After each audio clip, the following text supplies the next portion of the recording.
Hello, and welcome to Fort Ticonderoga, one of North America's most historic landscapes. Our story spans centuries, reflecting the people and conflicts that have shaped our nation and our continent. Ticonderoga takes its name from an Iroquoian word meaning a place between two waters, describing this important place between Lake Champlain and Lake George. Artifacts recovered from here show evidence of human activity dating back over 12,000 years. Since then, Ticonderoga's place on the interior waterways of North America has made it a point of contact and conflict for centuries. The region's first documented military encounter occurred in 1609. A Native American war party, with 3 Frenchmen in tow, including Samuel de Champlain, who recorded the events, met their enemies, a group of Haudenosaunee, on Ticonderoga's shores. In the engagement that followed, Champlain and his French compatriots opened fire with their firearms, ushering in a new era of warfare on the North American continent. The European invasion and the introduction of these new weapons changed North America forever and exacerbated cycles of violence that continued throughout the colonial period.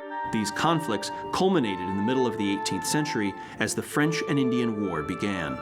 On October 12, 1755, Michel Chartier de Lotbinière, a Canadian-born engineer, arrived at Ticonderoga to survey the wooded peninsula and begin to lay out a fortification that would dominate strategic thinking in the Champlain Valley and North America for over 2.5 decades. The barracks of this fort, eventually referred to as Fort Carillon, were originally constructed of wood until stone, made available by cutting into the bedrock that forms the Ticonderoga Peninsula, allowed for the construction of stone outerworks and barracks. Some parts of the masonry still stand to this day. Fort Carillon became the front line of New France. It was from here that the French assembled their army, including the largest Native American military force of the 18th century, to launch their successful attack on Fort William Henry in August of 1757. The following year, in July of 1758, a 16,000-strong British and American force under General James Abercrombie went on the offensive against Fort Carillon, clogging Lake George with hundreds of vessels as the British approached Ticonderoga. To defend against this onslaught, the French commander, the Marquis de Montcalm, a veteran of over 30 years of service, planned a defensive line across the peninsula, a simple breastwork of felled trees, covered by an abattis, the sharpened, tangled tree branches arrayed to face toward the enemy and block their progress. As the British landed their force and began to push inland, the charismatic and competent British second-in-command, Lord Howe, was killed in a skirmish with a lost French patrol, sinking British morale. After advancing toward the French positions, Abercrombie determined to seize the works without waiting for his artillery. Beginning shortly after noon on July 8, 1758, preceded by swarms of light infantry and rangers, columns of British regulars and American provincials threw themselves at the French works. The results were horrific. Safely behind their lines, French soldiers loaded weapons and passed them to marksmen on the parapet, who fired quickly and accurately. British troops, tangled in the abattis, were cut to pieces by French gunfire that was so fierce it occasionally set fire to their own breastworks. The British pulled back from their fruitless attacks as night fell. By the end of the battle, nearly 2,000 British and American soldiers were casualties, in addition to almost 600 Frenchmen. This was a staggering casualty rate for the 18th century, and the battle remained the bloodiest fought in North America until the Mexican-American War of the 1840s. The Battle of Carillon seared Ticonderoga's reputation into the collective consciousness of a generation as an impregnable position, the key to a continent, and it would carry this legacy forward. By 1759, the British, now under the command of General Geoffrey Amherst, massed another 11,000 men to take Carillon, this time prepared for a formal siege. The outnumbered French had orders to delay as long as possible and unleashed a fusillade of fire from their guns and mortars. As the British brought up their artillery and had almost completed their batteries, Amherst received word that the garrison had evacuated.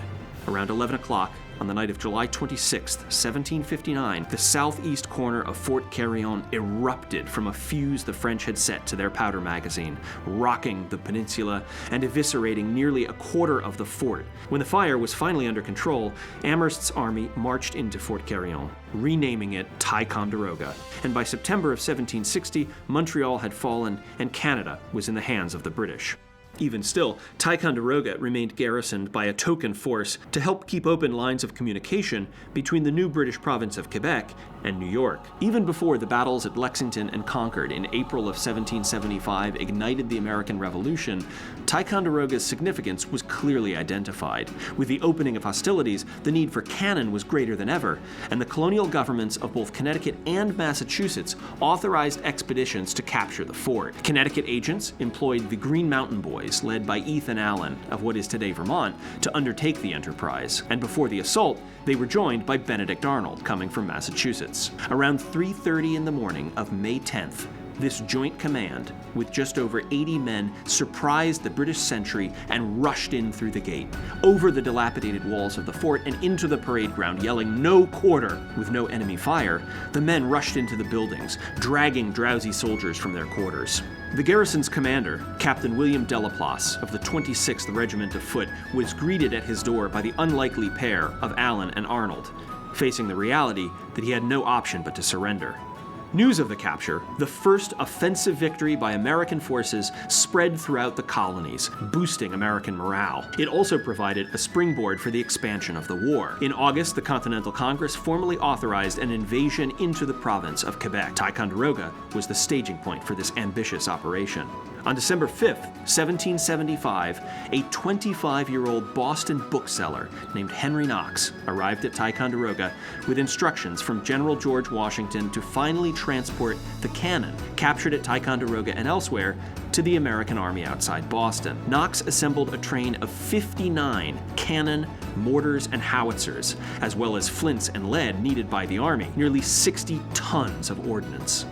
Knox left Ticonderoga with the first guns on December 9th and headed south up Lake George. After a grueling 300-mile trip across frozen rivers and mountains, the noble train of artillery that Knox described to Washington arrived in Framingham, Massachusetts on January 24th, 1776. Once mounted on Dorchester Heights overlooking Boston, the guns proved decisive, and the British evacuated on March 17th. Knox's delivery of cannon may have tipped the balance for Boston, but Americans had foundered in their simultaneous siege of Quebec. The spring thaw brought British reinforcements, and the Americans fell back nearly 300 miles in a matter of weeks. By July 9th, 1776, the first troops and stores began to arrive at Ticonderoga, where a council of war had determined to halt the retreat and make a stand. The Declaration of Independence had already been signed in Philadelphia, but it did not reach the army at Ticonderoga until July 28th. On that day, a copy was read to the Pennsylvania Brigade. General Arthur St. Clair finished his recitation with a call of "God save the free and independent states of America." Despite his exhortation, the army had much more pressing concerns to ensure their survival and that of the new nation. An officer recalled that it made a little buzz, but soon subsided and was forgotten. Congress had appointed General Horatio Gates to command the beleaguered army, setting in motion a flurry of activity. The Carillon battlefield of 1758 was refortified. Pennsylvania soldiers dug new ditches, reinforced crumbling breastworks, and mounted artillery. New redoubts were built along the shores of Lake Champlain, culminating in the Jersey Redoubt, largely built by men from that state, and nearly half as large as Fort Ticonderoga itself.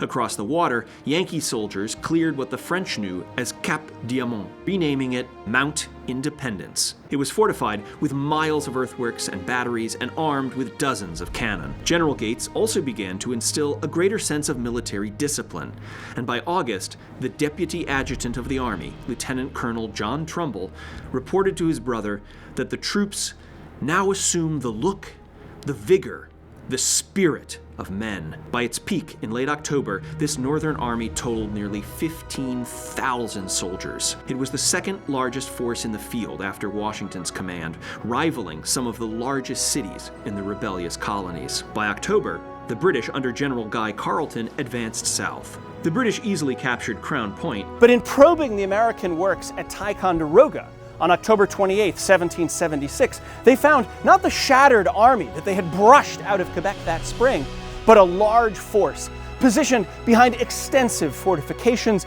bristling with artillery and ready for a fight. Facing this and the looming winter, Carleton made the fateful decision to turn back to Canada. Given General Washington's collapse that year, beginning in New York but retreating all the way to the Pennsylvania side of the Delaware River, the successful American defense of Ticonderoga in 1776 had saved the Revolution.